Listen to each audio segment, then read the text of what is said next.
All right, we are back this week for a real recap, unlike last week's abridged version. This is the week 11 recap, kind of in the dog days of the season.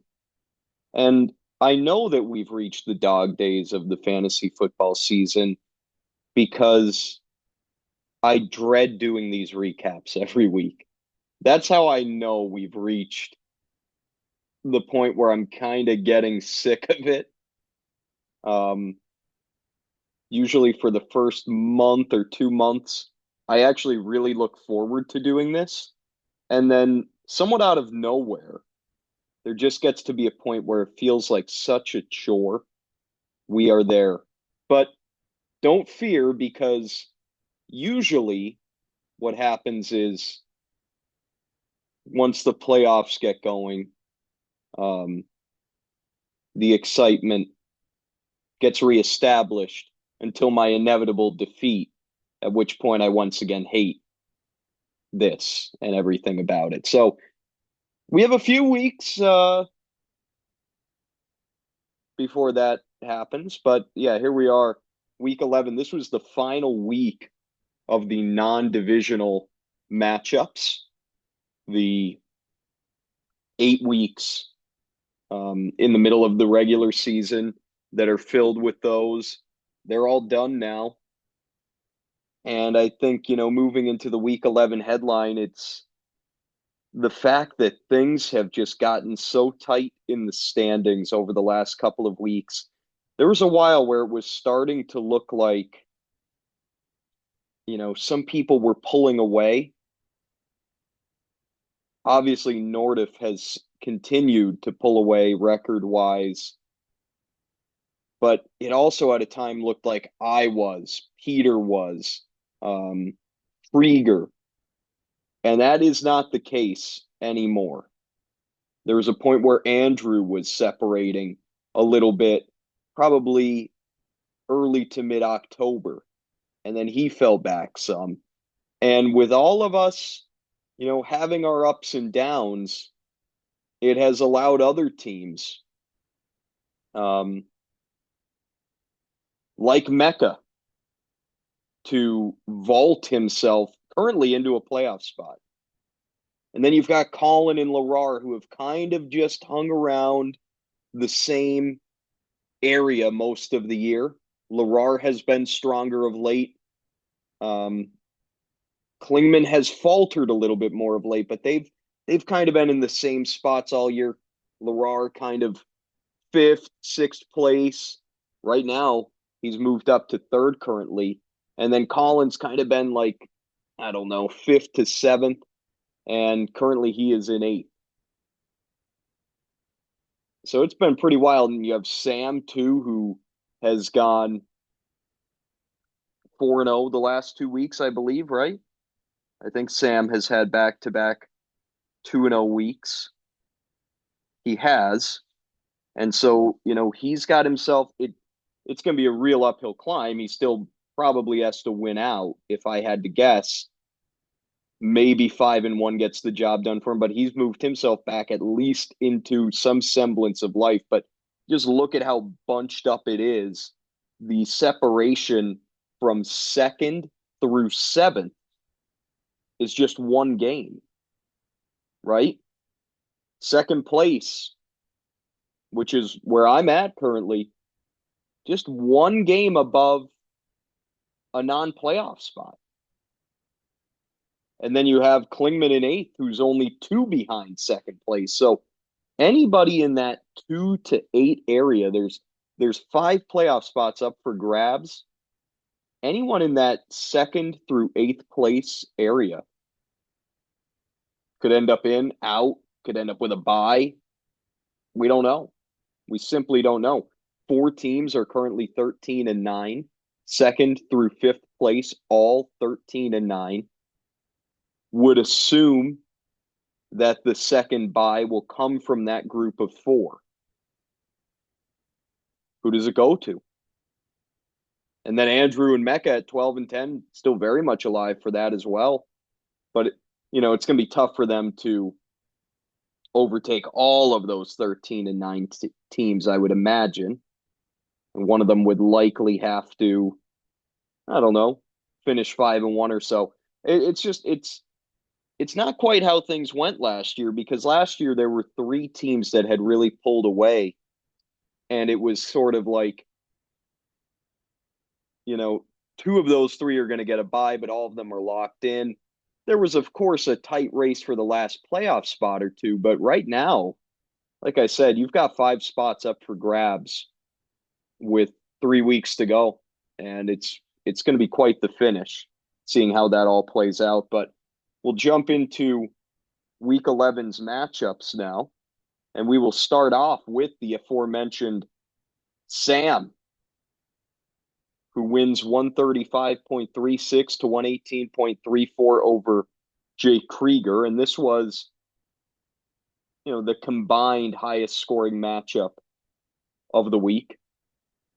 Both of these teams performed strongly, both of them finishing within the top 5 of scoring on the week. Matchup MVP, let's give it to Jerry Jeudy, 23.2. And that's the big story for Sam and his team's performance.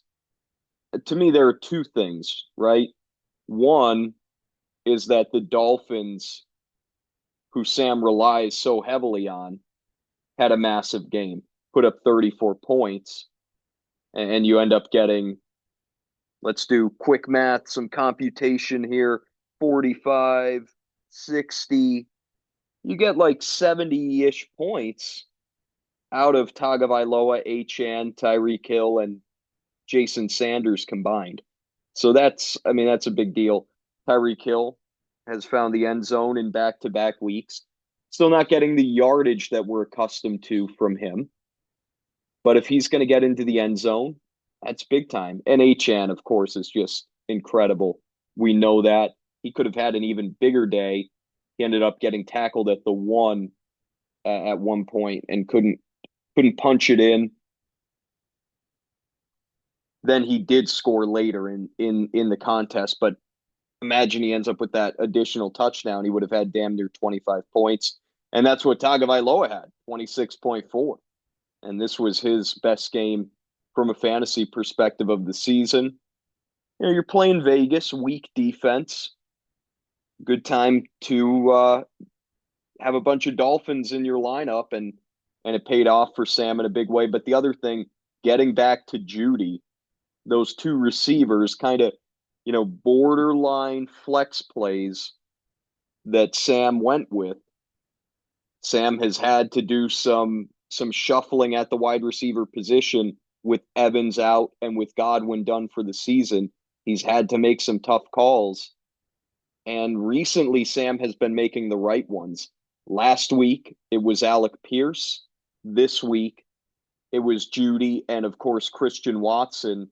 Sam, adding Watson and getting 17 points out of him. 4 for 150 on 4 targets. Some incredible plays.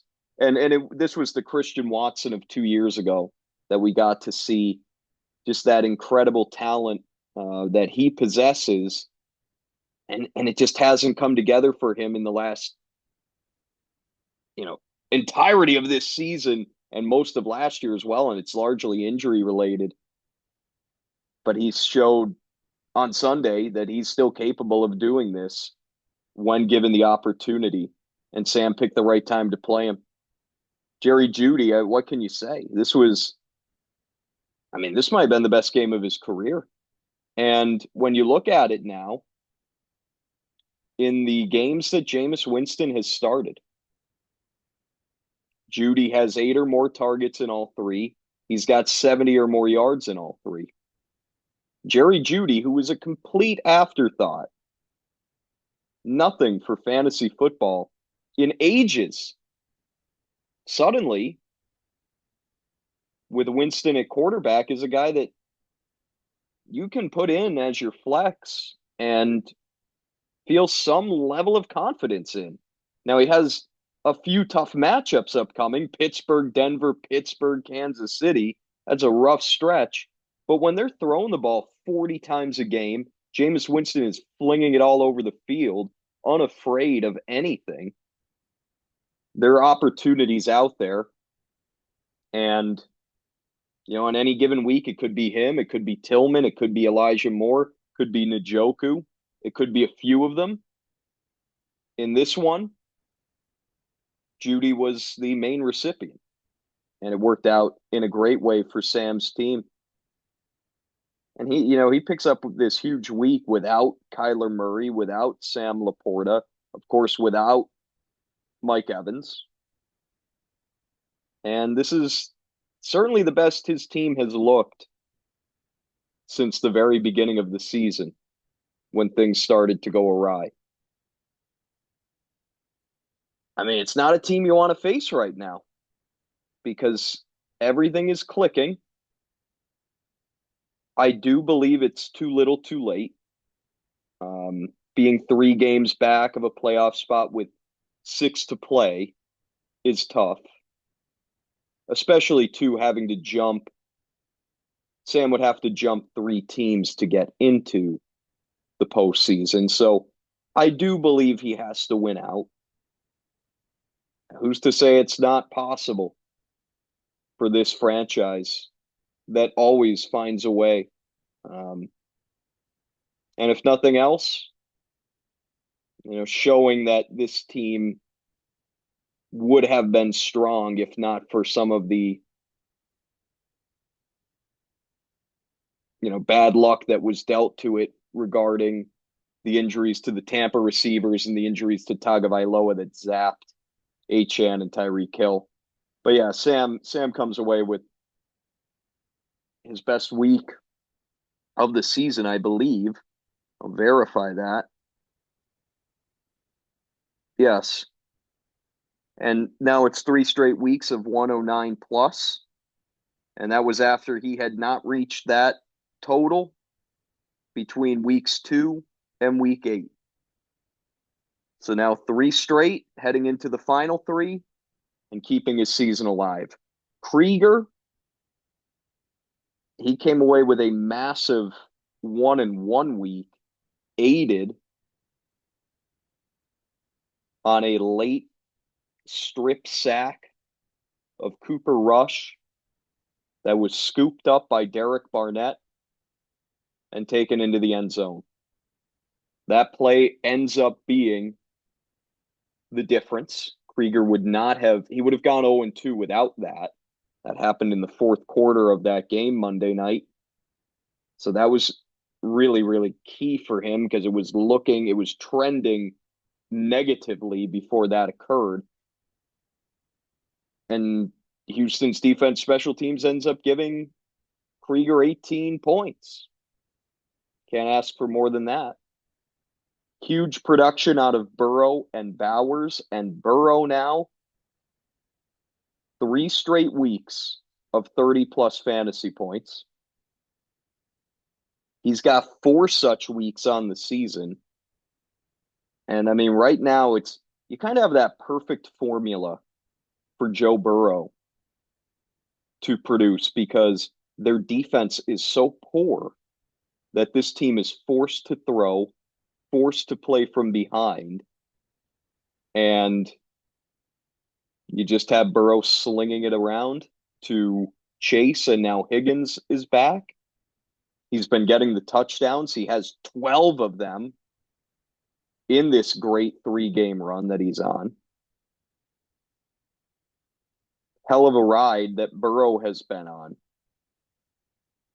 And we'll see what happens for him out of the bye. Schedule does get a little bit more difficult, but hey, they've averaged 53 passing attempts per game over their last 2. If you're doing that, you're going to put up stats, and that's the name of this game. Brock Bowers, this was the best game of his young career. 13 for 126 and 1 on 16 targets. He's been amazing. I mean, really, he has just been Since Devontae Adams was traded, it's just been sensational. Well, not since he was traded, but since he sat out and was then traded, it's been sensational production. Double-digit targets in 4 of his last 6 games. And the nice thing is you're starting to get the touchdowns. That was the one thing that was capping his ceiling before, right? He had a really nice floor, but the ceiling was being capped because he only had 1 touchdown through his first 8 games. But now back-to-back performances, getting into the end zone. And we'll see if that continues. Obviously, this is not a good offense, and that's been the only knock you could have on him is that he's in a poor offense. But hey, they're going to throw it to him 10 plus times a game. He's an absolute stud. And if he starts scoring, all bets are off. Fantastic, fantastic player. Josh Jacobs had himself a day. He scored. And he also had his best receiving day of the season, 4 for 58 through the air. And Jacobs has just been solid, right? Just a good running back, too. Nothing incredible, nothing that wows you, but high floor, double digits in 6 straight, good volume, good offense. He's just steadily producing. Really all you can say. And that's what you drafted him to do. Taking him 26th overall, you drafted him to be this, and he's delivered. The problem for Krieger and really what kept him from going 2-0 is the rest of the team let him down. Kamara 10.9, and that's surprising on a day where New Orleans scored 35 points, but hell, it was Taysom Hill, the Taysom Hill show, and we'll talk about that more later on when we get to Mecca's matchup. Very strangely, Kamara has not scored a touchdown in his last 5 games. It hasn't really hurt him because his receiving has been up. But yeah, that's weird. That's weird for a centerpiece of an offense, and an offense that hasn't been horrible during that stretch, at least not the last 2 to 3 weeks of that 5 game period. It's odd that he has not been able to get into the end zone, but maybe that gives you, if you're Krieger, maybe that gives you hope that that will regress positively. The 2 receivers were terrible. Terry McLaurin, what did he have? 1 target? 2. Yeah, that was just a really weird, just awful game for Washington's offense last Thursday against Philadelphia. McLaurin now, it is 2 of his last 3 have been pretty terrible. Under 20 receiving yards in 2 of his last 3. Fortunately for him, he did have 2 touchdowns in the one game. But, that whole offense just hasn't been right since Jaden Daniels got injured against Carolina. And they had a decent game against Chicago, and the stats look better than they probably should have because of that Hail Mary at the end of the evening. But the last 3 weeks have been a little iffy, and we will see. It's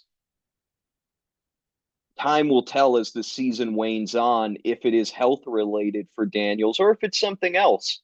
You're getting to a point now where it's about a month removed from that injury. And so I think the hope will be for a bounce back for that offense as a whole against Dallas this Sunday. It'll tell you quite a bit about them, I think, and what they'll be rest of season. Deebo Samuel's been a weirdly awful run.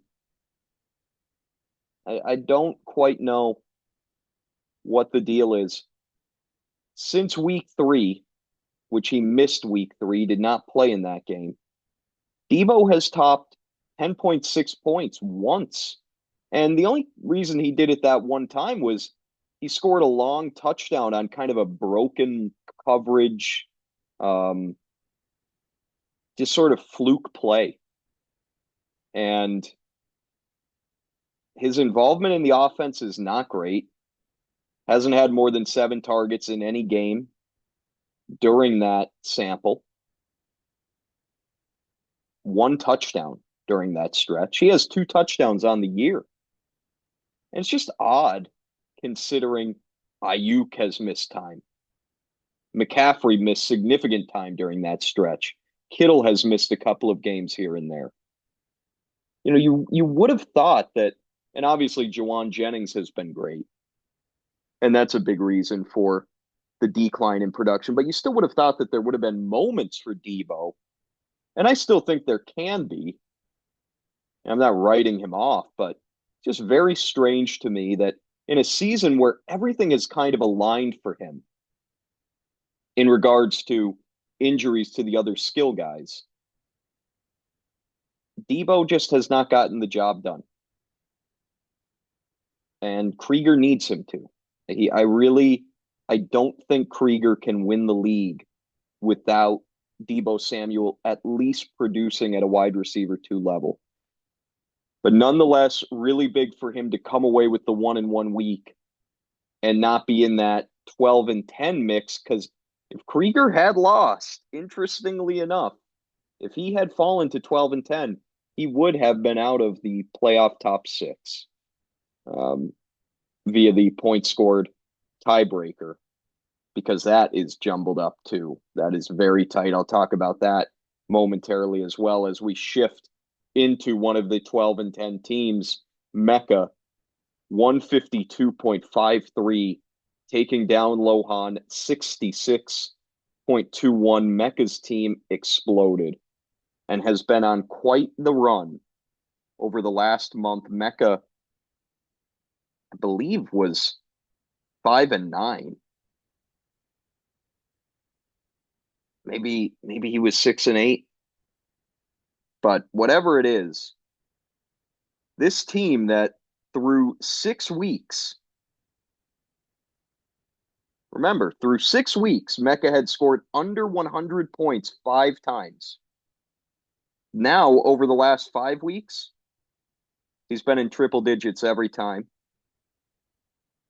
He's got a week of 126, a week of 152.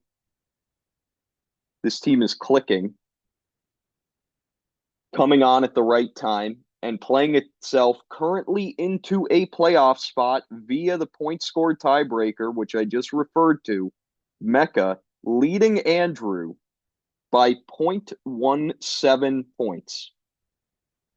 That's what has Mecca at 6 and Andrew at 7. It's 0.17 points. And then you look at Krieger, just 11 points behind those two. It could be very interesting if it needs to come down to that between any of those teams.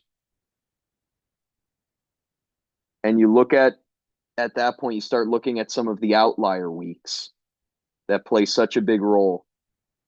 Andrew scored 171 in week 8. That's doing quite a bit of heavy lifting for his points scored. Krieger infamously scored 39 points in week 3. That is dragging him down big time. Big time. But back to Mecca and his matchup. The matchup MVP, the weekly MVP, it is Taysom Hill. 37.7. Wild. Just absolutely insane. Unbelievable. Mecca forced to start him because George Kittle was ruled out, and it worked out beautifully. What a game. I mean, Taysom Hill had over 200 total yards. 8 for 50 receiving on 10 targets. He's got 24 targets all year. He had 10 last week alone. 7 rushing attempts for 138 on the ground, and 3 rushing touchdowns. Over half of his season rushing output came in week 11. He also contributed another 15 or so yards through the air, and that's how you get yourself a 200 plus yard day.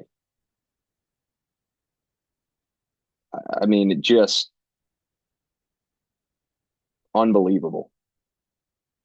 Unbelievable. He also returned a kickoff for 42 yards. Fucking, it's wild. And it's just funny because, Taysom Hill has kind of been this meme in fantasy football for years. But he gives you a couple of these weeks every season. Good luck picking which weeks it'll be. But he gives you a couple of these week-winning performances every season. And I mean, the other kind of amazing thing about him this year is the floor hasn't been awful. I mean, early on it was, but in his last 5 games played, you've gotten at least 5 points out of him. 14 or more in 3 out of the 5. Like, who's to say that this shouldn't just be a guy you start at tight end every week? The tight end position has improved as the season has gone on, but I don't think there are 12 guys I would rather start at tight end than Hill. Simply because you know that you might get this. You might get 25 out of him. How many other tight ends can you even say that about? You could count them on one hand. So, yeah, I mean, Hill is just a freak.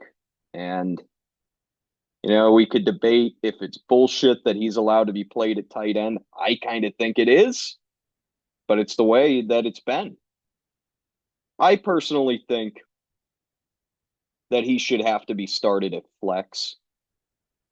I think that should simply be his position for fantasy football. I think it should just be flex. And if you want to start him there, go for it. You're probably never going to want to do that, but as long as he has tight end eligibility, he holds value. And what a great guy to have as an insurance policy if you're Mecca behind a stud like Kittle. Now, that wasn't the only big performance on this team. Amon-Ra St. Brown delivered, one of his iconic performances. And man, had been waiting for this for a while because St. Brown between weeks 3 and 10 only had 1 game over 75 yards receiving. It was so uncharacteristic of him. It was largely due to the fact that they just haven't had to throw the ball that much. But we got to see here that when they want to throw the ball, St. Brown is still going to be in the center of all of that, of course. And man, you just love to see 11 catches on 11 targets, 161, 2 touchdowns, over 30 fantasy points. It was his first real monster game of the season. He's been consistent. He's been high floor.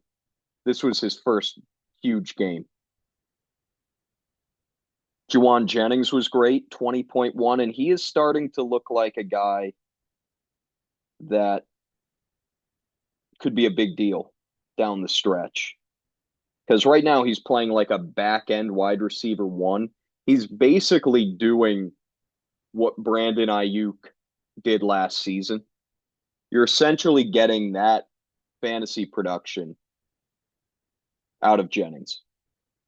And, this is a guy that was added off waivers about a month ago. And, yeah, I mean, hell, if you keep getting this kind of wide receiver 10 to 15 production out of Jennings, that's big. And hey, the targets are there. It's not like this is some fluke, weird plays, fucking 1 catch for 50 yards, Marquez Valdez Scantling type nonsense. He's getting he's gotten 11 targets each of the last 2 weeks. Now, we have to still see what this offense looks like when it is at full strength. They have not had that one time. They have not had a game where they, full workload McCaffrey, Kittle, Samuel. Ayuk is obviously gone, but we're essentially counting Jennings as Ayuk. They haven't had a game where they've had all of them. This week, maybe we get that, and we will see. We'll see what the target breakdown and the usage breakdown looks like for a few weeks once they get that. But I would still feel great about Jennings. Chase Brown, another huge game. Chase Brown, in the last 3 since Zach Moss went out, 24.2, 17.9, 16.8. This is a running back 1. 5+ catches in all 3 of those games. I mean, you're getting 20 to 25 touches per game. There have been 2 games where he's had more than 25 touches in that 3-game run. Crazy volume. He's going to get red zone opportunity. Catching passes. This is a running back 1. Turning into just an amazing pick. What held back Mecca's team early in the year was he essentially didn't have one running back, right? He didn't have, he was flipping a coin at both spots every week. He's got a running back 1 in Chase Brown now. He's hopeful in Isaiah Pacheco being a running back 2. And man, if it can all click, this team is scary. And then you consider the fact that Mecca brought Anthony Richardson back. He just had the best game of his NFL career. Want to take an opportunity to discuss him because this was the first time as a Colts fan. Sunday was the first time in a long time, really since week 1, where you could watch Anthony Richardson and say, this is why they took him top 5. He showed plenty of those flashes last year. He showed those flashes in week 1. And then he never really showed them again this season. Until Sunday, when he put together the best performance of his pro career. Threw for nearly 300 yards, led them on 2 clutch late drives. They used him as a runner, which was huge. They have to do that. They have to utilize his legs. He ran it in 2 times. He had only run 1 rushing touchdown all season. He added 2 more to that total against the Jets. I'm hopeful that maybe they decided, like, this is what we got to do. We've got to use his legs. If he gets injured, he gets injured. It is what it is. But while we have him, while he's healthy, let's let this guy be himself. He looked way more confident, more accurate. He ended up 20 of 30. It should have been more than that. There were several drops. He was let down by his receivers. This was a fantastic performance. It comes against a Jets team that's been a massive disappointment. Let's see how Richardson does. A big thing with Anthony has been a lack of consistency. So let's see now. Let's see if he could put a few games together.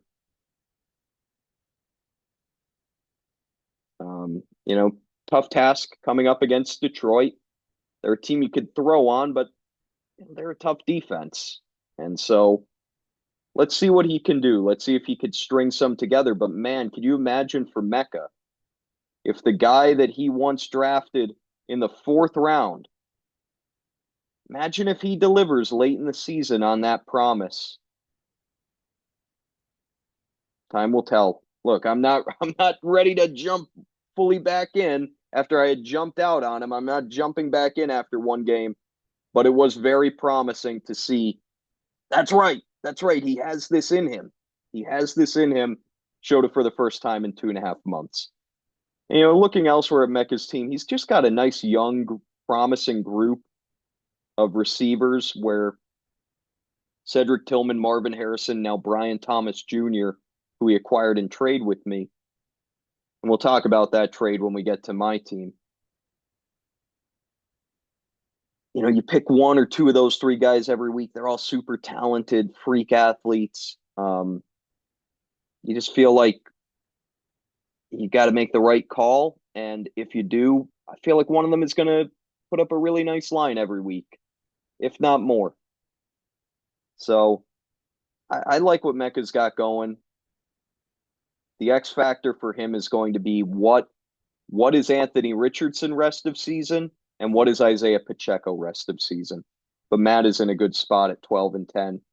On the other end, Lohan, things really bottomed out on him. And this is a team that it's just not.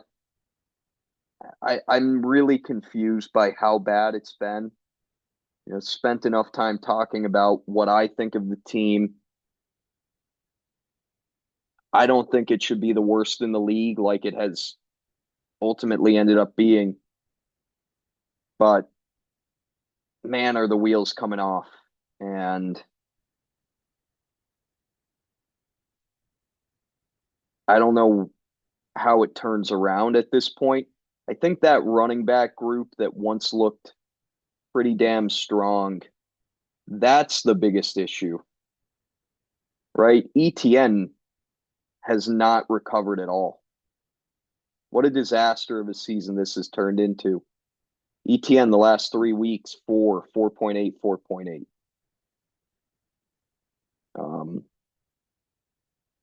He's essentially had one good game for fantasy all year. You look at Aaron Jones. He's really fallen off because he had gotten off to a great start. He now, he's had a bit of a floor, but it's been like a low end running back 2. He hasn't scored over 11.1 since week 7, and he's done it one time since week 4. One time. I think injuries, age, kind of wearing on him as the season goes on. And the efficiency is down 3.1 yards per carry or less in 3 of his last 4 games. They have faced some, Tennessee's a tough team to run on. The Colts, for as easy as they were to run on early in the year, they've become a pretty tough team to run on too, as they've gotten healthy on their interior. The Rams they've improved defensively throughout the year. So maybe that's part of it. Maybe it's matchup related, these struggles, matchups, and again, age and injuries, just wear and tear. We'll see what happens with Aaron Jones. But yeah, he's fallen off. Kareem Hunt, he finally had a down game and he hasn't scored each of the last 2 weeks. And God knows what he's going to be now with Pacheco coming back this or next week. I still think Hunt will, have a role, and I think he's likely to maintain like a goal line role if I had to guess. But if he's giving away 10 to 15 touches to Pacheco at his lack of efficiency, averaging 3.7 per carry, Hunt will be completely touchdown dependent at that point. You'll end up with he's getting 10 carries for 30 to 40 yards, maybe a catch or 2. And if he doesn't get into the end zone, it's going to be a horrible, horrible line. I think that's kind of where Hunt is from this point on. And Tony Pollard, that's really fallen to hell too. There was a point where he was looking like just a really solid running back too. And now 8.3, 3.9 usage way down. He's had 9 carries each of the last 2 weeks as that team just struggles. Bad offensive line, team playing from behind. And this is the problem with a running back on a bad team. is sometimes they just get completely game scripted out of doing anything. And that's what we've seen for Pollard the last 2 weeks. But it's just crazy that it goes deeper than that with AJ Brown also having a down game, with Drake London having it. Like, how did everything go wrong if you're Lohan? And Drake London now, 3 of his last 4 games under 10 points after he looked amazing early on. Kyle Pitts has been a non-factor lately.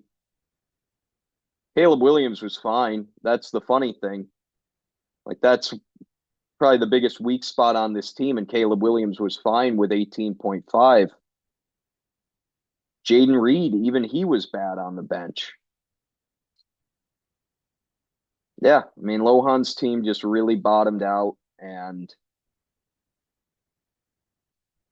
I still think there are guys here that can get the job done, but obviously it's way too late, and it's turned into a bit of a disaster over the last month.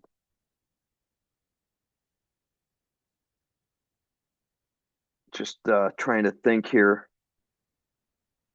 Yeah, Jaden Reed, that was the other guy I wanted to look at. Such a strange season for him. He's been so,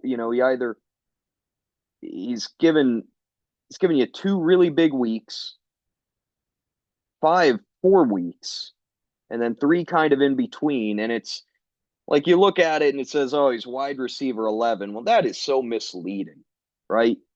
There have truly been probably 3 weeks all season where you're happy with what he's done. He has scored 11.8 or less in all but 3 games. So, yeah, you look at it and you say, oh, my guy, he's a wide receiver 1. Fuck that.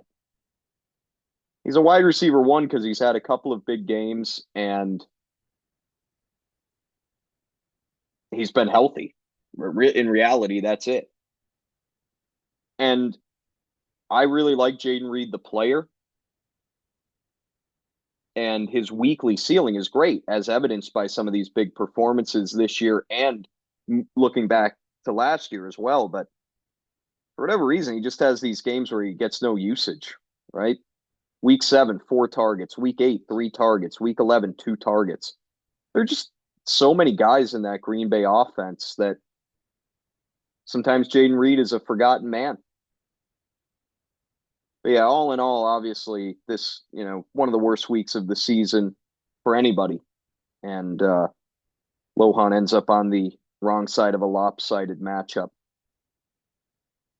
All right, we will move to one of the other real quality matchups in the league this week.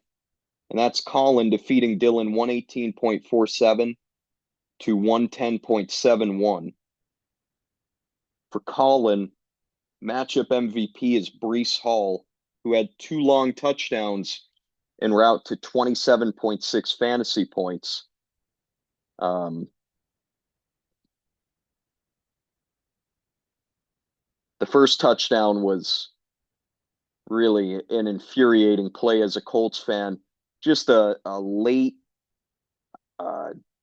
dump off, and there was nobody there. There was nobody in the middle of the field. You had 5 men back deep who were all kind of responsible for somebody. Everybody else was going after the quarterback, and it just left this crater in the center of the defense that allowed Hall to run 30 or so yards in for a score before the half. And then he had a long rushing touchdown as well. It felt like he was largely bottled up besides those 2 plays. But those 2 plays alone, you're getting basically 17 to 20 fantasy points out of. That makes your day. And it was good to see if you're Colin, because Breece had been ice cold. Well, before I continue talking about how Breece Hall had gone ice cold, I just had something happen for the first time ever doing these, and it was not an enjoyable experience. My internet went out. We're experiencing some, from the sounds of it, rain, and the internet said, fuck you to me, died, and therefore the Zoom session died. But we're back now, and so, that just ends up costing me some time and sanity. But hey, who cares?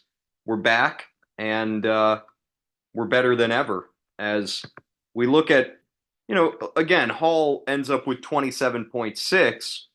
And I got to tell you, if my internet goes out again, I don't think I'm going to be able to push through. So let's hope that doesn't happen. It had been three straight games between 9.4 and 10.3. If you're Colin, you're thrilled to see him finally getting back to his elite running back one ways. You just hope that the Jets offense is good enough to keep him alive over these next handful of weeks. Jackson Smith and Jigba, the breakout seems to fully be on here.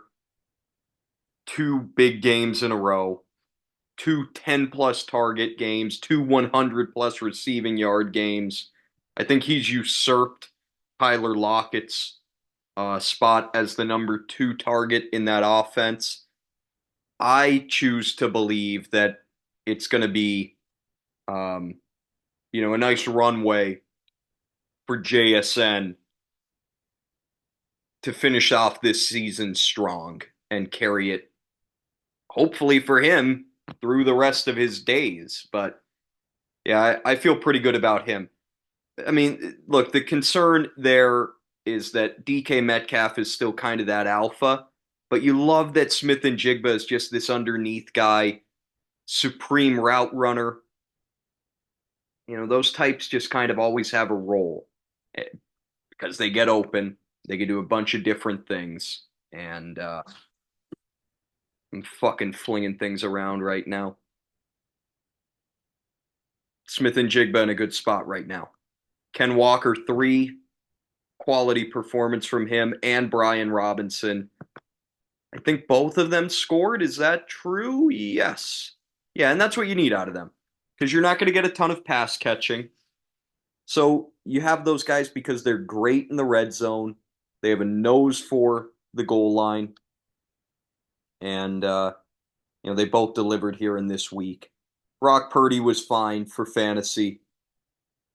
I think the concern, if you're Colin, is trying to find who is that other receiver that I'm going to pair with Smith and Jigba.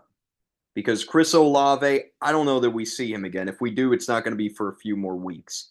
Michael Pittman, I'm not counting on that at this point. He's playing hurt. Josh Downs is the number 1. They've got Alec Pierce. They've got Adonai Mitchell. And you don't know what you're going to get from Richardson week to week. So I don't feel anything about Olave or Pittman right now. Neighbors, maybe the quarterback change helps him. Is my internet going out again? Is that what's going down here? What's happening? I'm not feeling good about what's happening, but I'm gonna truck along. You gotta do what you gotta do. Neighbors, it's been pretty problematic the last month or so after a great start to the season. We will see, what he's able to be now that they're bringing in big Tommy DeVito to save the day like they did last season. Yeah, I think my computer's just decided that it doesn't want to cooperate. It does not want to be anything. But yeah, Neighbors to me kind of becomes the X factor for Colin because if you can get early season Neighbors, that's a big deal. That is a huge deal. Yeah, my computer has just decided to completely stroke out. So everything technologically is falling to hell here on this beautiful, beautiful evening that I'm experiencing. Altogether, you look at this for Colin, and this was gigantic. He needed the 2-0 week. He got it. If he scored 10 points less, he goes 0-2. So you got what you needed. Brees Hall, those two long touchdowns end up being the difference. Dylan on the losing end put up a good fight, but he, by the smallest of margins, ends up 0-2 and gets the final nail driven into his proverbial coffin. A couple of guys making their team debut for this squad. Justin Herbert was pretty sensational on Sunday night.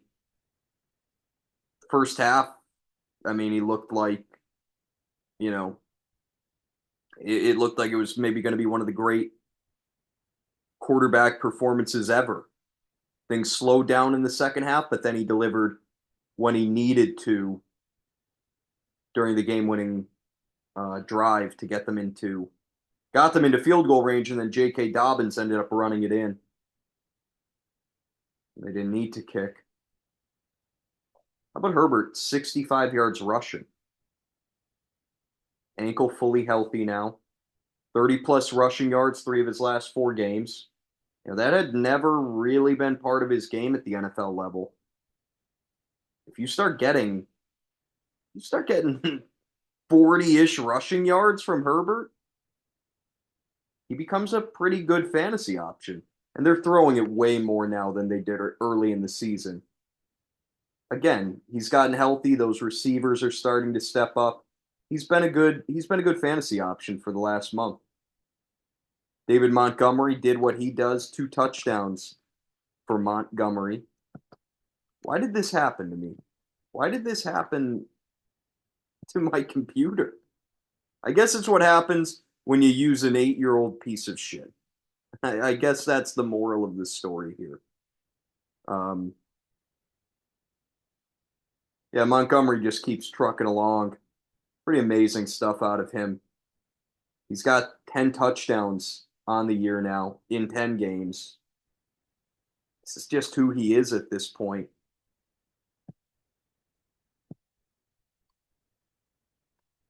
Ramondre Stevenson. Again, right? I don't need to drone on about this. He's touchdown dependent. He didn't score this week. You get 10.9. Hopefully he finds the end zone in more favorable matchups against Miami and Indianapolis upcoming. Forgot to mention, I said multiple guys making their team debuts. This internet situation is living a little bit rent-free in my head because I keep expecting it to just die at any moment. So I'm kind of like rushing through things to get this done so that doesn't happen. And it's in the back of my head. But I gotta get that out of my head and move forward with this. Yeah, Devontae Smith, who Dylan acquired in a trade. Andrew and Dylan strike a trade last Thursday, right before, a couple hours before kickoff of Smith's game. It was Smith and Herbert for Nick Chubb and Tank Dell. I liked the trade for Andrew because he needed a running back. Nick Chubb ended up not delivering. Smith didn't deliver, Dell didn't deliver, Herbert was good, but funny enough, if Dylan had started Bo Nix instead of Herbert, he would have won the second matchup. If Dylan had started Devontae Adams instead of Devontae Smith, he would have won the second matchup. So both of those guys that Dylan got in the trade end up giving Andrew, this is what's so interesting about this. Dylan would have won. He would have finished 6th in scoring if he had started Nix or Adams. Instead, Andrew did. So Andrew, by making this trade, it didn't really help his team, but it hurt Dylan's, which then helped him. I'm sure Andrew's going to love to hear that. And yeah, if you're Dylan, it's just, this is how your season's gone. You're 7-15 because things just haven't gone right. And this is another one. Smith, really poor game. 2 in a row now where he's got 7.3 points over his last 2 combined. Now he's battling a hamstring injury. His season seems to be going off the rails. The other two receivers were great. Puka Nakua, what a stud. Just an incredible player. The touchdown reception was unreal. Full body extension. He knocked the wind out of himself too because he landed on the football. He was down for a while. Um, Fucking amazing, amazing catch. I really am a huge fan of him. He is fucking tough as nails. He's not afraid to block downfield. He reminds me a little bit of Hines Ward in just the kind of do-it-all nature um, that he brings to the field. And also similar to Ward in the sense that nothing about him, like none of the measurables, make you think, wow, this guy's incredible. But it's just, the guy's just a football player. You know, that's a cliche thing, but sometimes that's really what it comes down to. Some guys are meant to play this game. Puka Nakua is one of them, and he's a joy to watch every week. Cortland Sutton had another strong game. What a role he's been on. Double digits in 5 of his last 6, and if you want to go beyond that, 7 of his last 9. Bo Nix improving. Mentioned Dylan has him on his bench. Bo Nix was the ad of the week, by the way. Dylan also had the worst sit of the week with Davante Adams. Already mentioned that. But yeah, Cortland Sutton, I mean, with Bo Nix improving, Cortland Sutton has become a very solid wide receiver, too. So you have that wide receiver 1, Nakua, you got the 2 in Sutton, and then you just need one of Smith or Adams to work out, and you got a really good receiving core here. PJ Hawkinson struggled, which is disappointing because he was coming off that big game against Jacksonville. And then to only get 3 targets is odd. We'll see. We'll see what happens with him as the year goes on.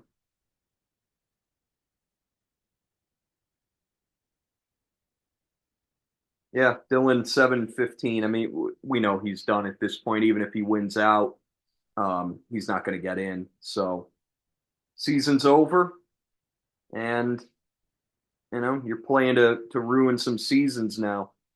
He's got Sam, me, and then Andrew lined up over his last 3, and he could potentially fuck up all of our years if he really wants to.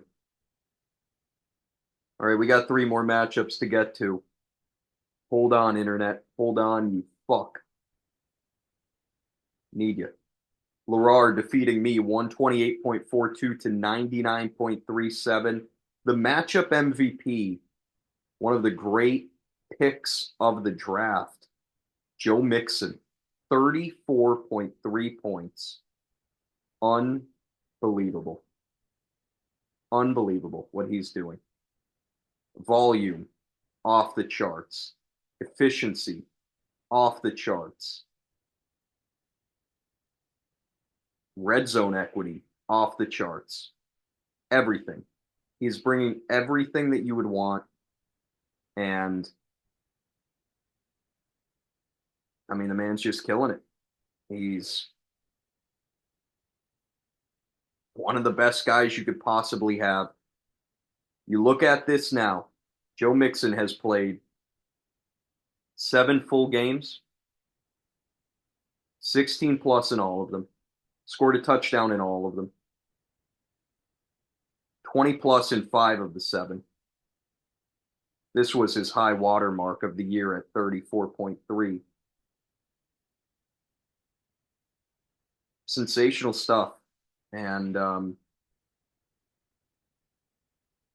it feels similar to Derrick Henry, right? Because of that, touchdown every week kind of thing.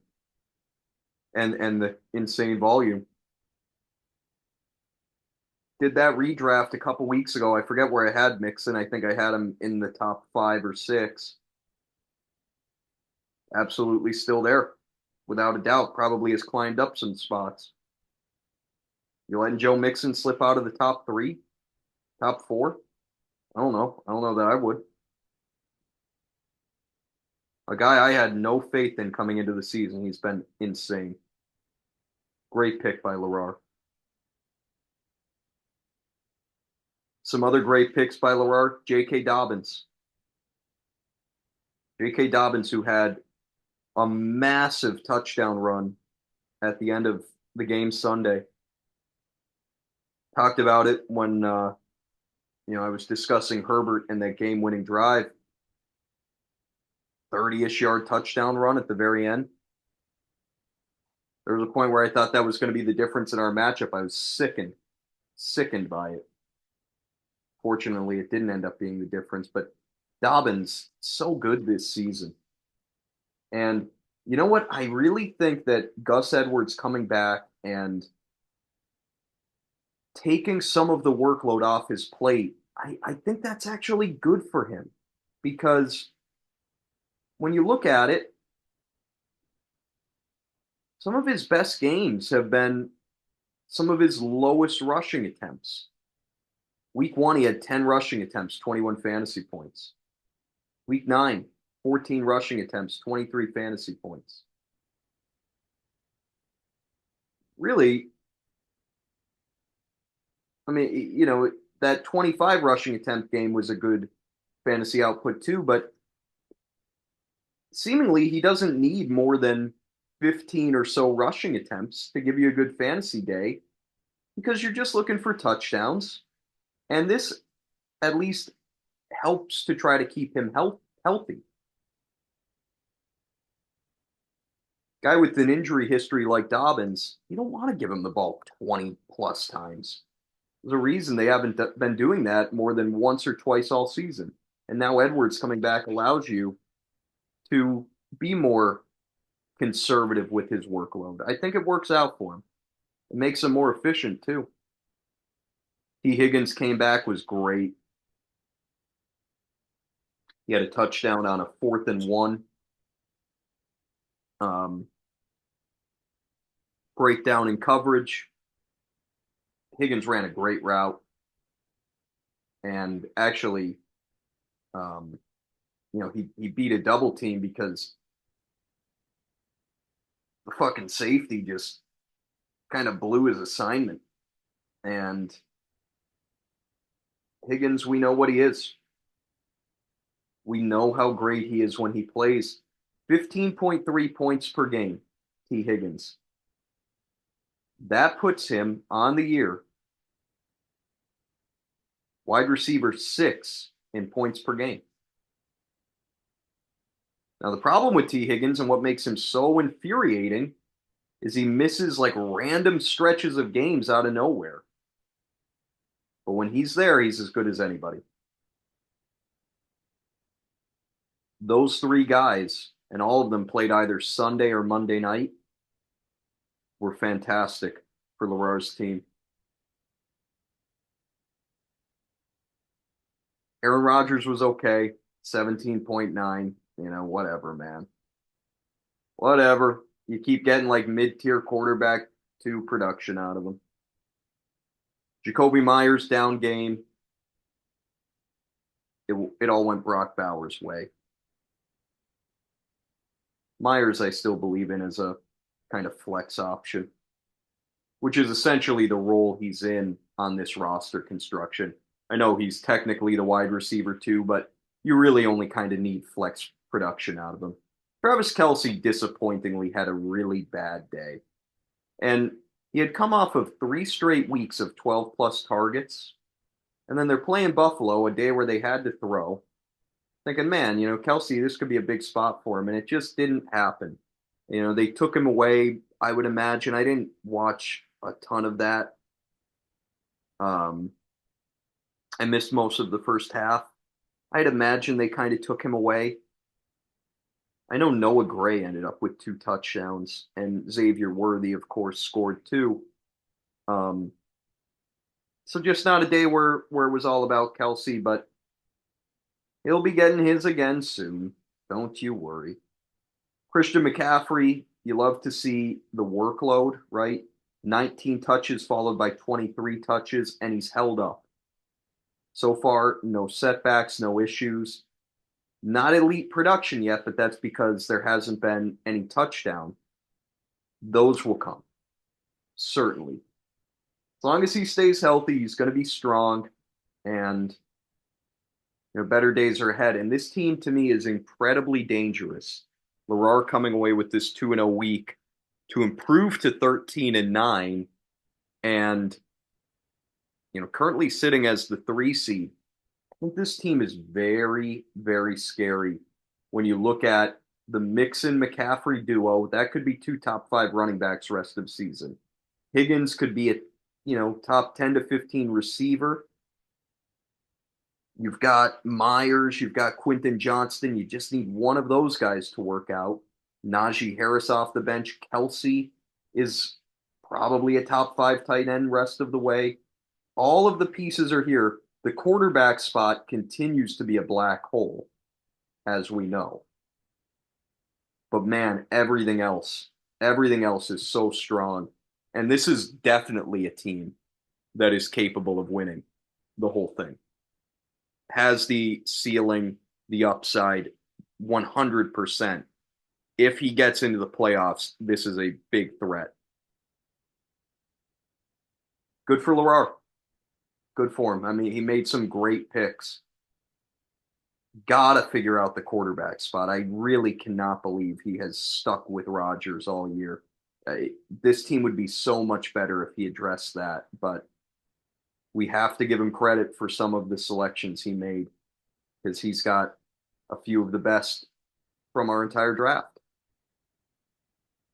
I end up on the losing end. Expectations were low for me coming into this with Connor, Hubbard, and McBride on bye.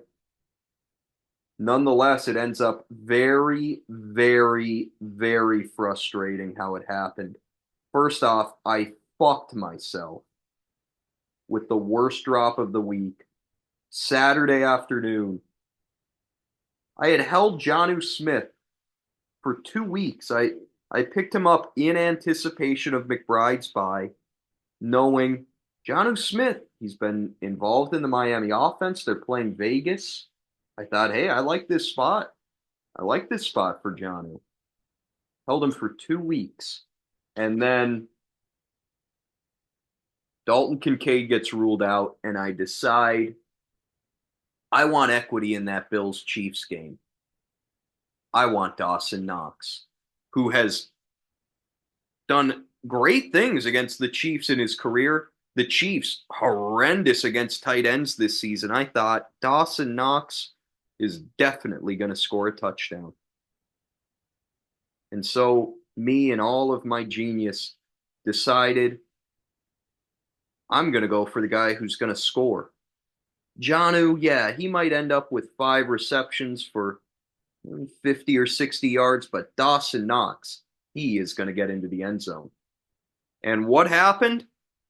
Jonnu Smith, opening possession, 1-yard touchdown. And I immediately knew I fucked up.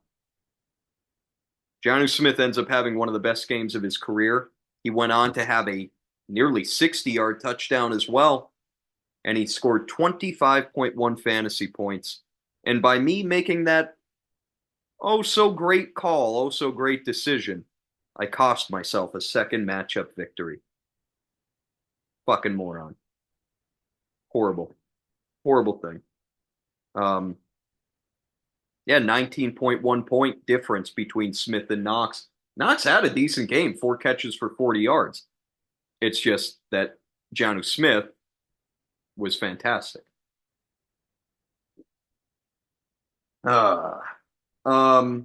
Also, Nico Collins coming back, screen pass to him on the first play. I had actually said that I wanted to bet on Nico Collins having the first reception of the game because this is just what teams do. When a guy comes back like that, like they just immediately reintegrate them. Fucking first play, screen pass to him goes fucking like 80 yards for a score. I couldn't believe it. But there was a flag because Laramie Tunsil fucking went downfield. So goddamn inexcusable. Penalty machine, Laramie Tunsil, illegally downfield, wipes out this unbelievable play. And from that point on, Nico Collins really didn't do anything because he was on a heavy snap count. CJ Stroud also missed him for another potential touchdown later in the game. That play, if it had happened, if it hadn't been wiped out by penalty, would have gained me a second matchup win. Also, Joe Mixon ended up scoring like a 40-yard touchdown on that same drive. That was a 25-point swing in my matchup with Larar. 24.8 to be exact. The Collins touchdown getting wiped out and leading into what Mixon ended up getting on the drive. 24.8-point swing on the opening possession of the night. Thankfully, it was not the difference in our matchup, as Larar ended up winning by 29.05. But just unfucking believable how that played out. So I screwed myself, then I got screwed, and it all equaled a really annoying 0-2 week. Bijan Robinson got completely game scripted.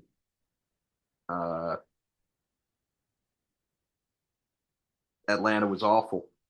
They were out of the game by halftime, basically. I don't know that they gained a first down in the second half while their starters were on the field.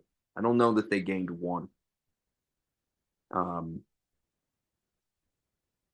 So, yeah, it ended up being Robinson's worst game from a fantasy standpoint all year, and came at an unfortunate time for me.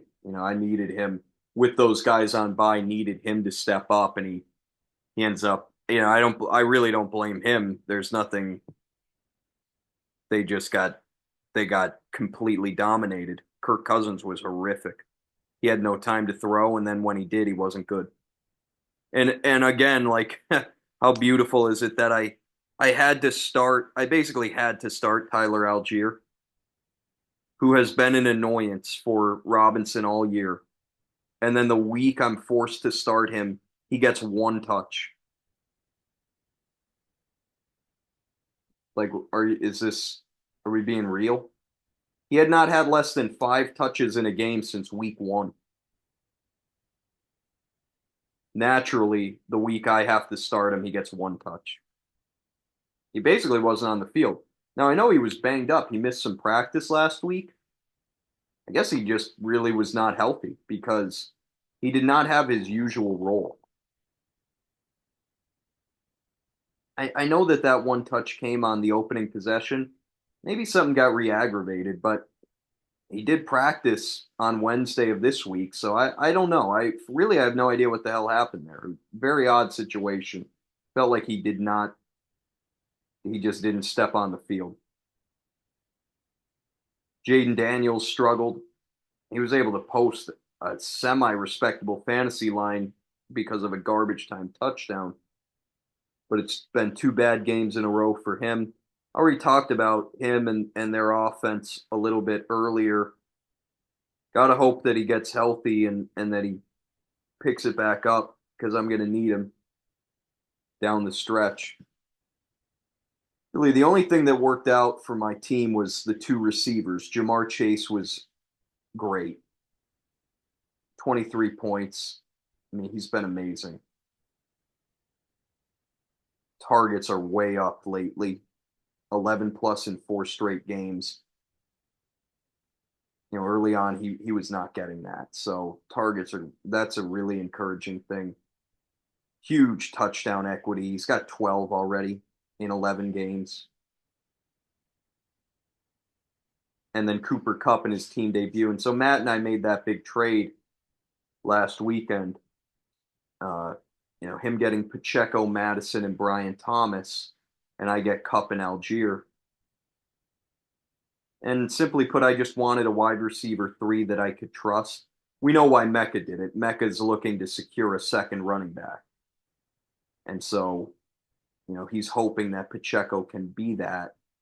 And Mecca still has more than enough at the wide receiver position that while I'm sure it was tough to give up Kupp, it was worth it to try to get that second running back. I wanted another receiver I could trust because I just couldn't really trust Brian Thomas in their offense anymore. Love the player, can't stand what's going on with Jacksonville. So I just wanted a guy that was more reliable. And funny enough now, and I actually did not know this. Um,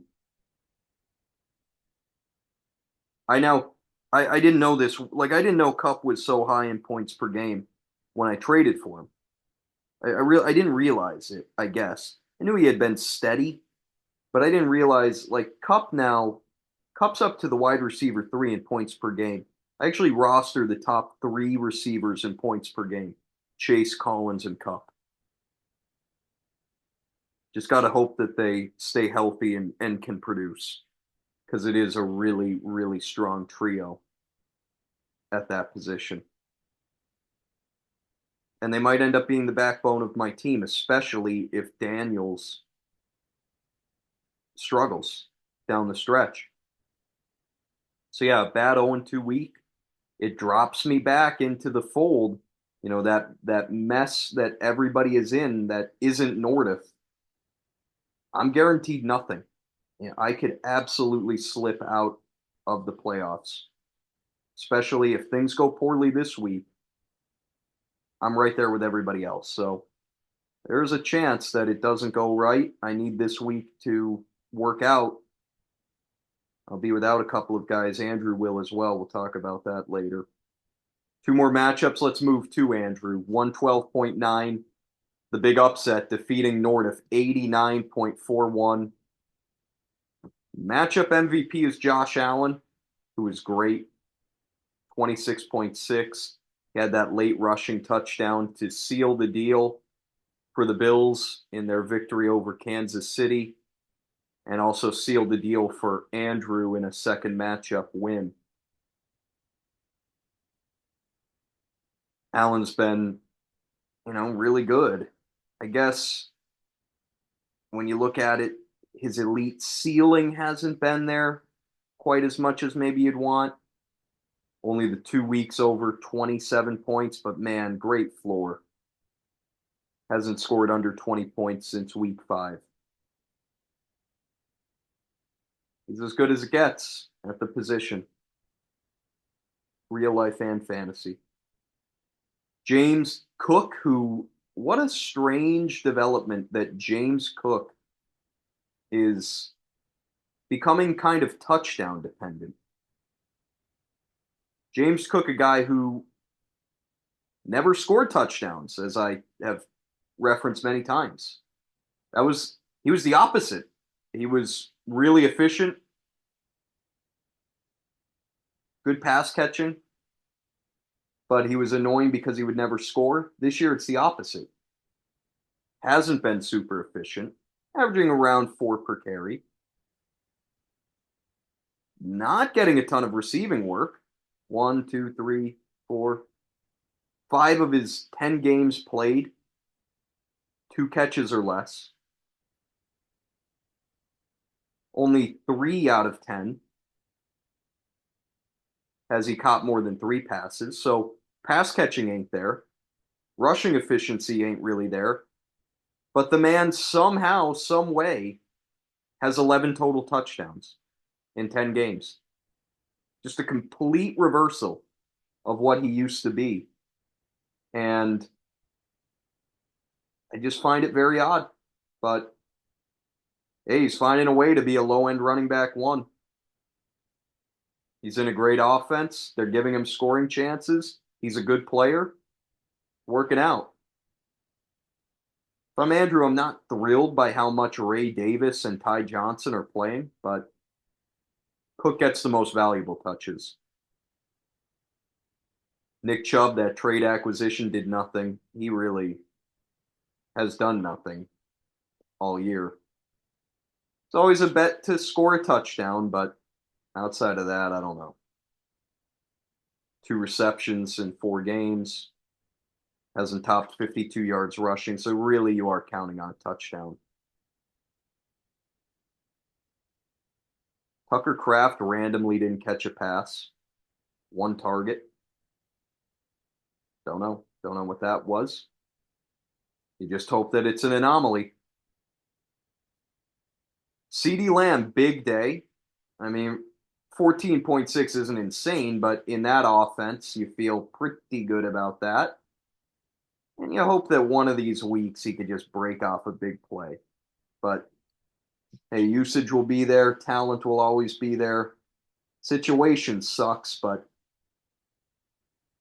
if you're Andrew, you're just hoping that he could at least give you a good floor like he did this week.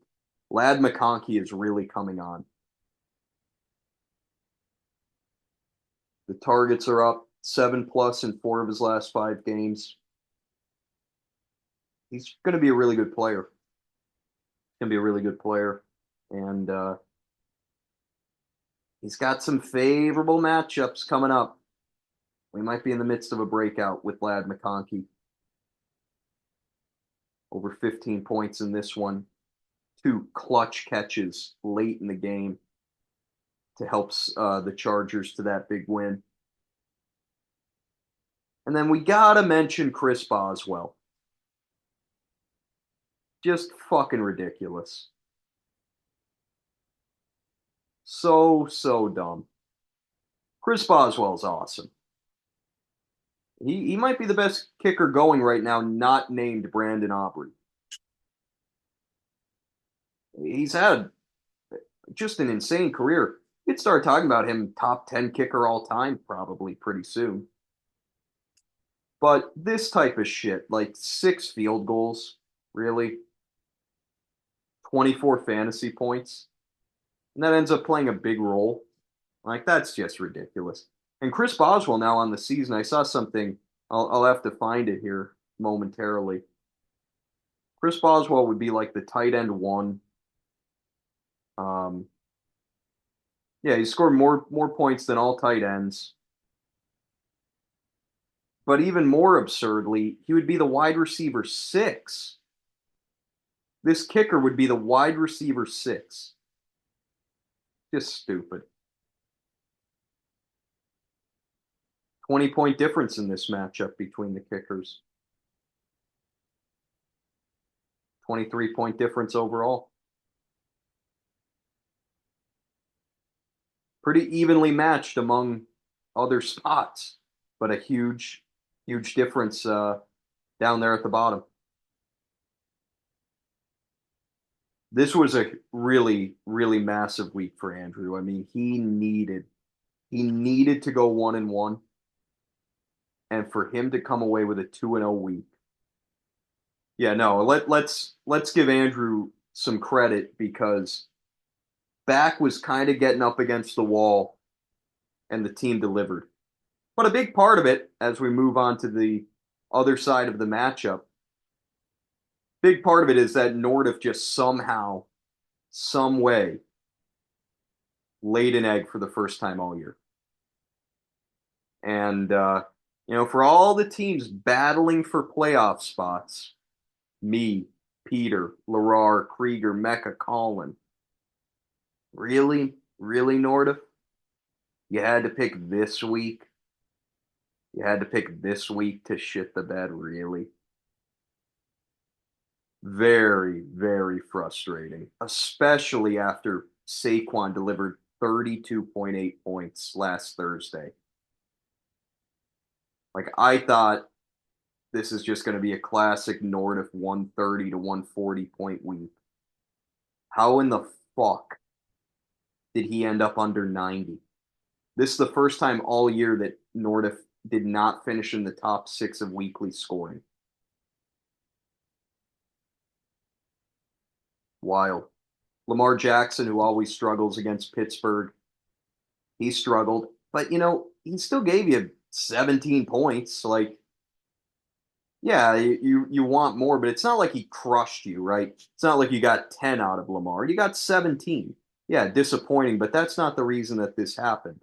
The reason this happened is because you look at Garrett Wilson, Gesicki, Estime, defense and kicker spots, and you got to combine 14.36, 18.16 points out of those five spots. You got 18 points out of five of your starting spots. That's how this happened. Nothdurft, like me, made a rough decision at tight end. He dropped Will Dissly for Gesicki. What did Dissly end up scoring? I think 16. Yes. Gesicki, 0. So that cost Nothdurft 16 points. It wouldn't have done anything. He still would have lost by 7 or so. But yeah, that was a bad call. How about it? Very crazy to see both tight ends no points in this matchup. Audric Estime, rough decision there. Kind of bought into what Sean Payton was saying. Payton was saying he was going to be featured more coming off of a strong week in week 10, and then he just fucking didn't use him. Went back to Javonte Williams. And so you could have started Jameson Williams. You could have started Josh Downs. Again, either of those moves individually wouldn't have changed anything. And then Garrett Wilson, really disappointing. And now Garrett Wilson, after he had that hot stretch in the middle of the season, where it was 3 out of 5 games, 20 plus, here we are back to what he was early on, under 7 each of the last 2 weeks. So week to week, I have no idea what you're going to get out of Garrett Wilson. No idea. Kyren Williams has 3 straight games of 10 or less. That's because he hasn't scored. He was a touchdown machine for a really long time, dating back to last year. And now, pretty wildly, 3 straight games without a touchdown. They'll start coming back. But that also hurt this week.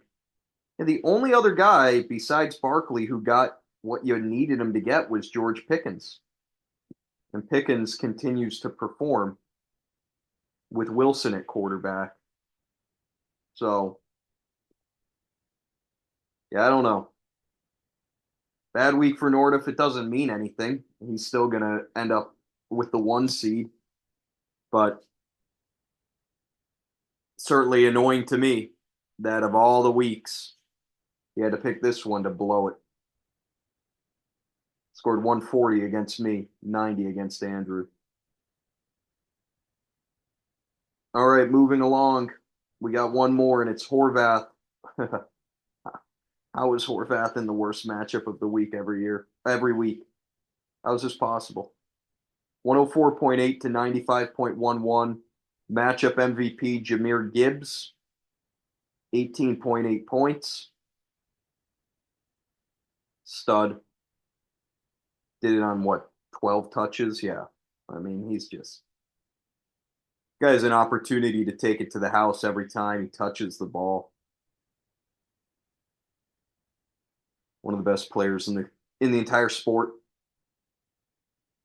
Crazy floor, double digits every game. His lack of volume keeps his ceiling lower than it should be. He only has 1 game above 20 points. But whatever, man.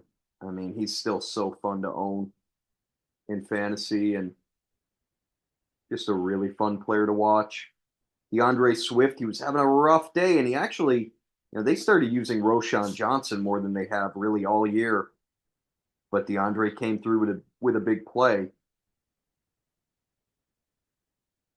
Oh yeah, okay. So this is what it is. I'm seeing now he didn't practice on Wednesday with a groin issue. So that's definitely why Roschon Johnson got mixed in more than usual. But Swift saved his day with a 39-yard rushing touchdown. That right there is 9.9 of your 15.4 points. So DeAndre ended up delivering, and he continues to get the job done.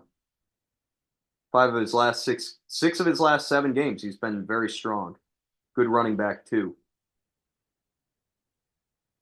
Njoku, quality performance. He's been great since Jameis took over. That whole Browns offense, all those pass catchers have all been really good with Jameis.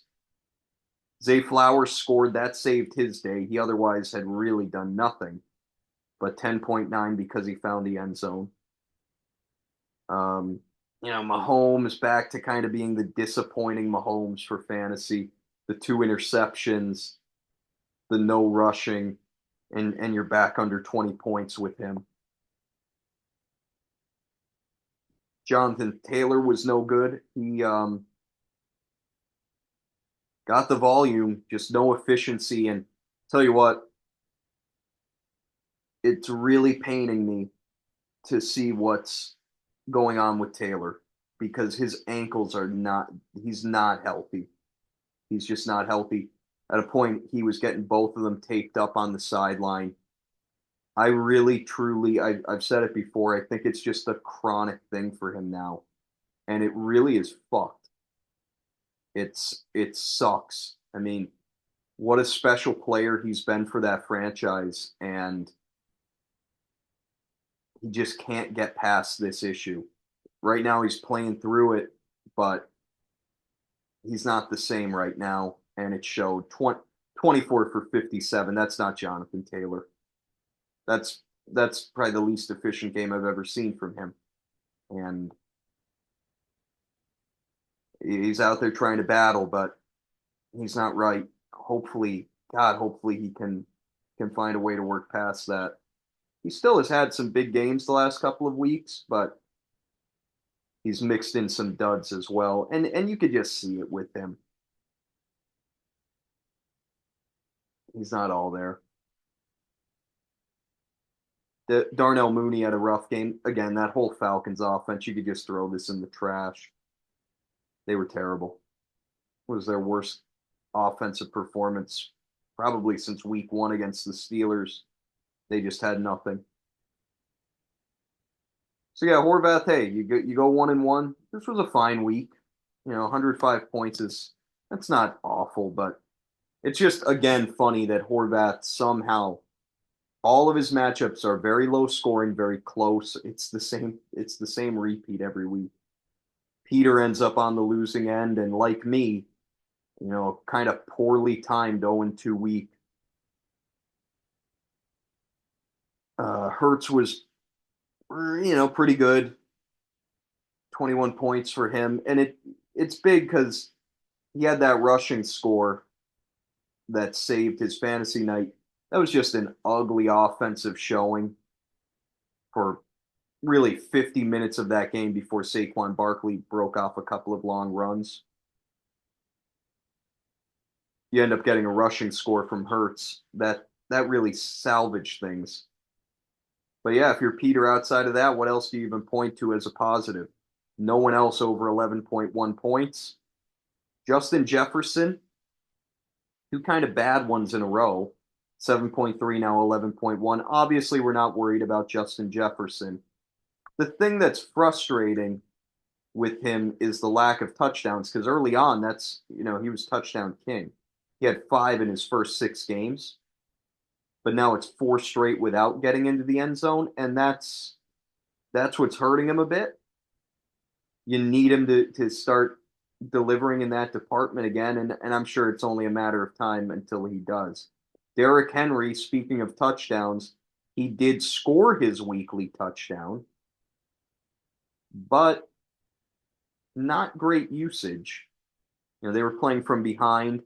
Justice Hill was on the field quite a bit, and Henry only ends up with 14 touches. And when you look at it now, I wonder, are they trying to lighten the load a little bit? Because 3 of the last 4 games, Henry's at 17 touches or less. And before that, we were seeing huge, like 25, 24, 25, 27, 24. some crazy volume. And now it's dipping a bit. He did have 24 touches in week 9. But yeah, kind of outside of that,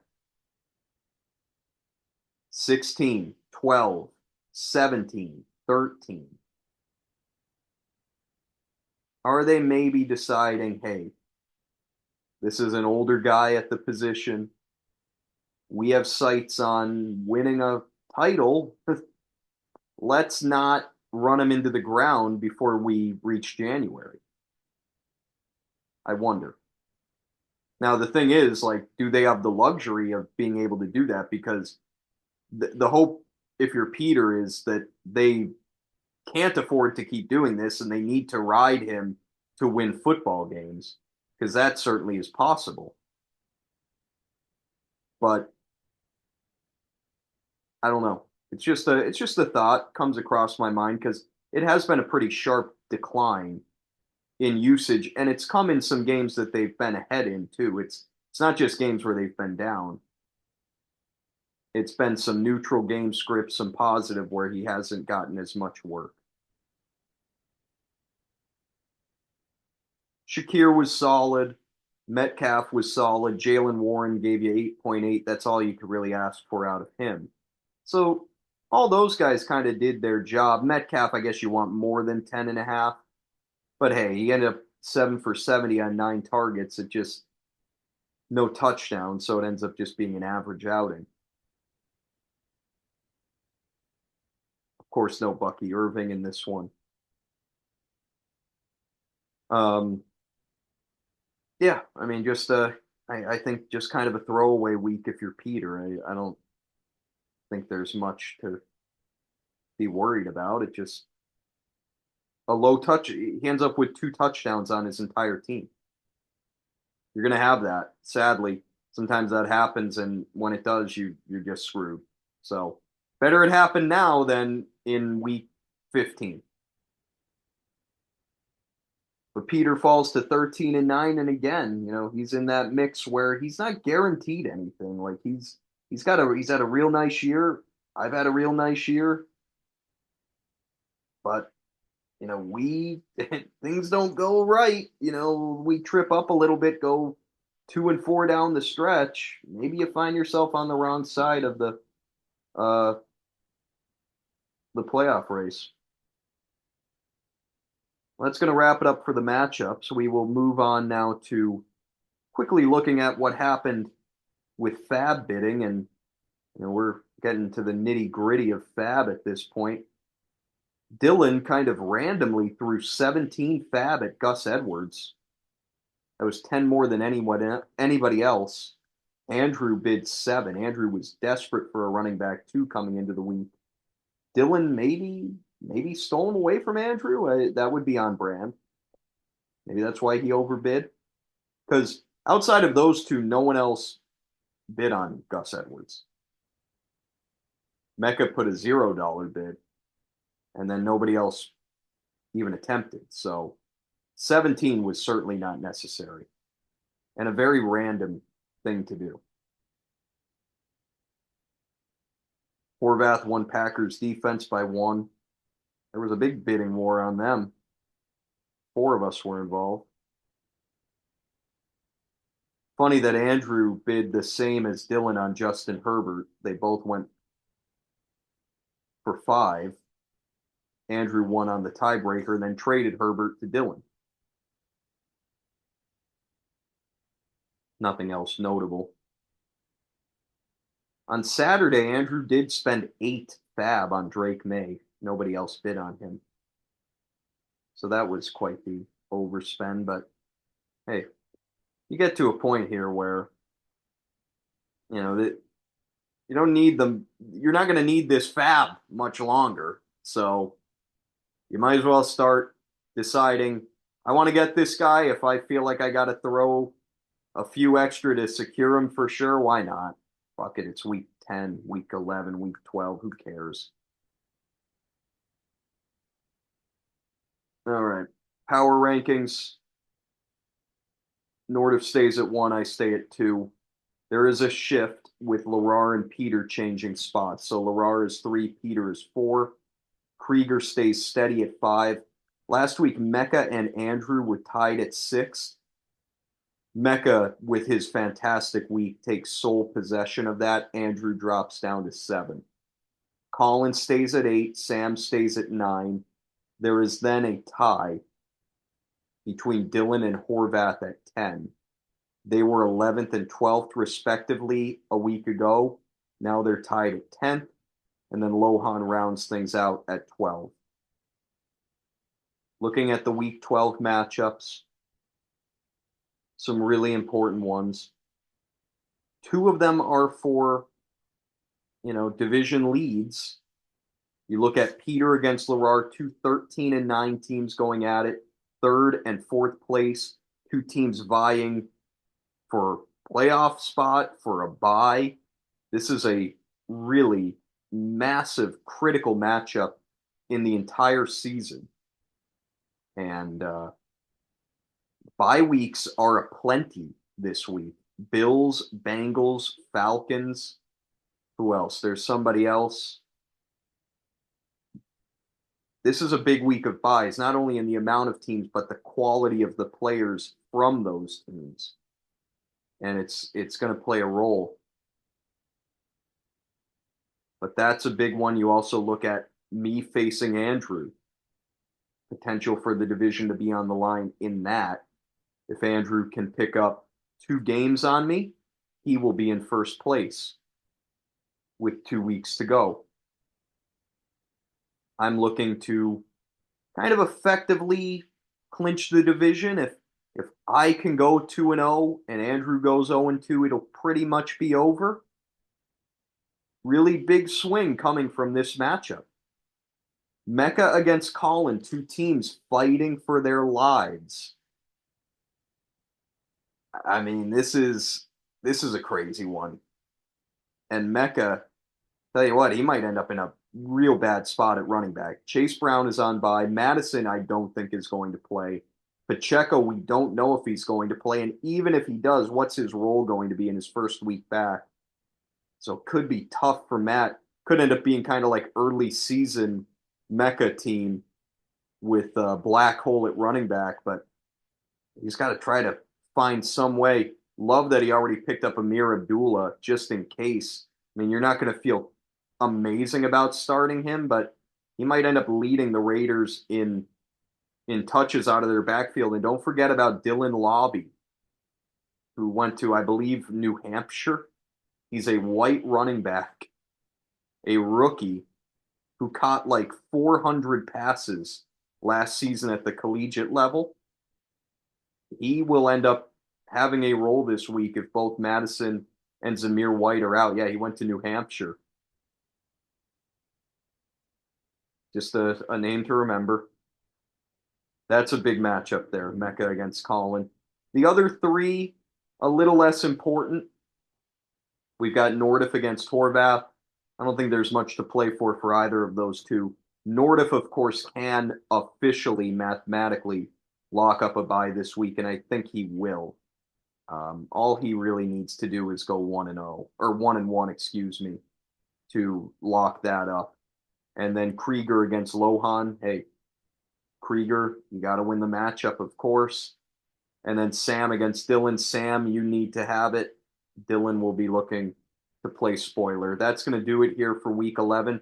Fortunately, was able to get through this without the old computer deciding to ruin my night and die again. The old internet stayed connected. So that's great. I'm now going to have to piece this thing together, and hopefully that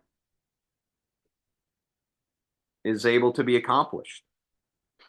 I don't have great Adobe Premiere Pro on here, so I guess I'm going to utilize iMovie, which is fine in its own right. All right, got through it, got this done, and yeah, good luck to the teams that need it.